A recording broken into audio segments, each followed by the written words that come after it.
India and Pakistan are facing off over Kashmir at the ongoing UN Human Rights Council session in Geneva, Switzerland. The MEA Secretary Vijay Thakur Singh addressed the session yesterday, wherein she said that instead of taking decisive action against terror on its soil, Pakistan had been making concocted charges against India. Pakistan Foreign Minister Shah Qureshi is attempting to garner international support for Pakistan on the issue after his 15-minute speech on the dispute. India has geared up for the second day of the meet with a detailed counter that explains the situation that led to the scrapping of Article 370 in Jammu and Kashmir. Pakistan Foreign Minister Shah Qureshi addressed the council first. He said that India's decision to scrap Jammu and Kashmir special status was illegal under international law. Many of them have been forcibly. India's unilateral actions of 5th August 2019 of altering the status of occupied Jammu and Kashmir, recognized as a disputed territory by the UN Security Council, are illegal under international law. India's effort to hide its atrocities in the Indian occupied Jammu and Kashmir by falsely labeling it terrorism and cross-border terrorism are shameless. Minister of External Affairs Vijay Singh Thakur countered Pakistan's allegations against India. Listen into what she had to say. No country can accept interference in its internal affairs, certainly not India. The world, in particular India, has suffered greatly on account of state-sponsored terrorism.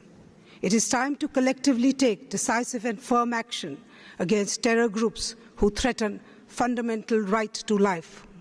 We must speak out. Silence alone emboldens terrorists and their supporters. CNN News 18's Maha Siddiqui, who tracks the Ministry of External Affairs for us, breaks down the showdown at the UNHRC between India and Pakistan. Take a look.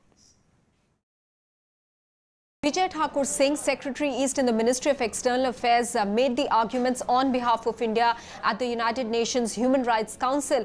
Without naming Pakistan, she called it the epicenter of terror and said that countries use terrorism as a form of alternate diplomacy. She also not just hit out at Pakistan, but also called their allegations against India with regards to Kashmir concocted. She in fact said that abrogation of Article 370 was a sovereign decision of India, completely internal to India, and no country is going to tolerate any sort of interference as far as their internal matters are concerned. Meanwhile, on the domestic front, politics is heating up in India after Pakistan cited Indian opposition leaders in its Kashmir dossier. Finance Minister Nirmala Sitharaman took a swipe at Rahul Gandhi over the issue.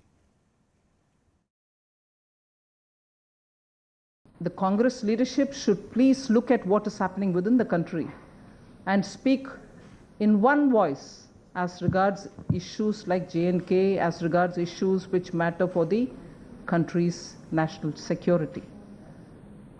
You rightly pointed out that some of his statements, I would want to think they are unthinking statements, have helped Pakistan and not helped in India's cause. As a very old opposition party, they should have a lot more consultation within the party and take a call rather than blurt out a statement. They've now prepared a particular dossier where they've called Narendra Modi names and also quoted the tweets of the likes of Rahul Gandhi and Omar Abdullah, citing what the situation is in Kashmir.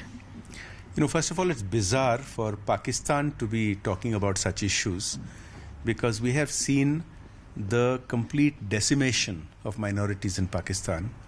We have seen the takeover of that part of Kashmir, which is occupied by Pakistan and handed over to a third country. But the other aspect, when they are quoting Indian opposition leaders, is truly unfortunate because as the world's largest democracy, everybody in India has the right to voice their opinion. They are welcome to disagree with us, but to bring into question the national interest and to make completely unsubstantiated allegations and charges because they have not been succeeding politically is truly unfortunate.